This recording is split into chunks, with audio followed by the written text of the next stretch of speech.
So this movie, The Whale, starring Brendan Fraser, doesn't even really release until December 9th, but I think what's going on is they're doing a small, limited national run right now. That means usually like one or two theaters in a state get it, and it's kind of an event. Press comes out, stuff like that, maybe influencers.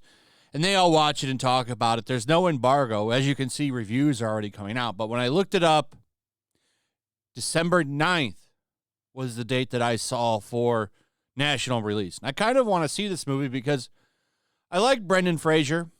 If you know the man's history, you know he's had some tough times in Hollywood. And I like seeing him come back and be pretty successful again. He's been on Doom Patrol, and now he's getting movies like this, which are getting some good reviews. People seem to like the movie. It's about a guy who left his family for another woman, and he feels guilt for that, so he coped with his guilt by eating, and he made his way to 600 pounds, and now he's trying to change his life and reconnect with his daughter, stuff like that.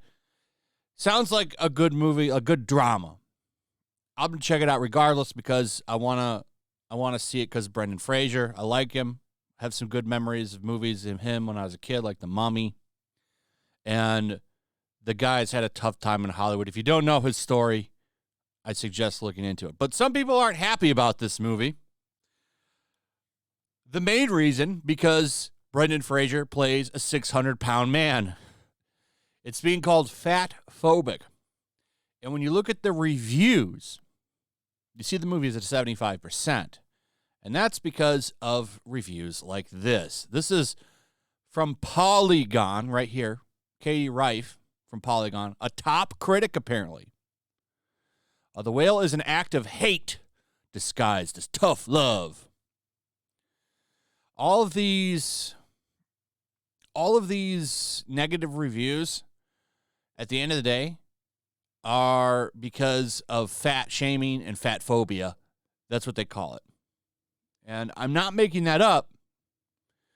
A Rolling Stone critic had a complete meltdown over the movie.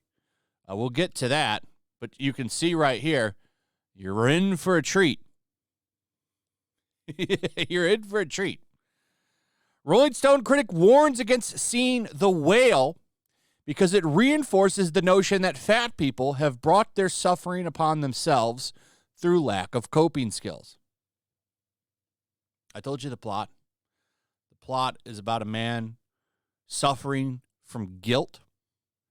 And to deal with that guilt, he overeats. It is a way that people do deal with trauma. They will overeat. There's a reason that the term comfort food is a thing. So apparently, because he decided to eat to feel better, it's fatphobic. It's fatphobic. I saw a video where he got a 6-minute standing ovation for his performance in this movie. So I'm interested in watching this. I am going to check this movie out. I'll just wait till it comes out. December 9th was the release date that I saw, unless that changes. But I do plan on watching this movie. But here are the criticisms. Let's take a look at what Katie has to say. This is the reviewer. So it says Rolling Stone, but Polygon is here. Did she review it twice? Maybe she works for Rolling Stone, and that's more notable to say than Polygon. It doesn't really matter. She did review the movie. It's right here. The Whale is an act of hate disguised as tough love. We can click on the full review. So I don't know if this comes from the Polygon article or if Rolling Stone published it too. I don't know. Doesn't really matter. This is the woman who wrote this. So I can't recommend in good conscience that fat people watch The Whale. I can't recommend that skinny people watch it either, since it reinforces the notion that fat people are objects of pity who have brought their suffering upon themselves through lack of coping skills. You know, another problem with this is the fact that we're in this really strange thing as a culture where we're trying to say, like, being extremely overweight is sexy and all this stuff, when really we should be directing people towards healthier options, healthier lifestyles. We're giving people a pass to be kind of lazy. I'm not saying you got to tighten up and have, like, you know, the greatest package in the world, but there are a lot of benefits to walking, working out, exercising, healthy options. Like, I would think it would be in the nation's best interest to have people live healthy lifestyles because it brings down insurance costs. But, you know, feelings over health. That's what it really is about. Massive red flags for EDs. I don't know what that is. For EDs and fatphobia, the main character endures over an hour of the cruelest verbal abuse imaginable and later tries to commit suicide by food. I have dealt with bulimia and binge eating disorder on and off for years and found it incredibly triggering. You can tell that no actual fat peoples were involved in the production because of a major plot point where the protagonist is dying but refuses to go to the hospital, even though he has money to pay the bills.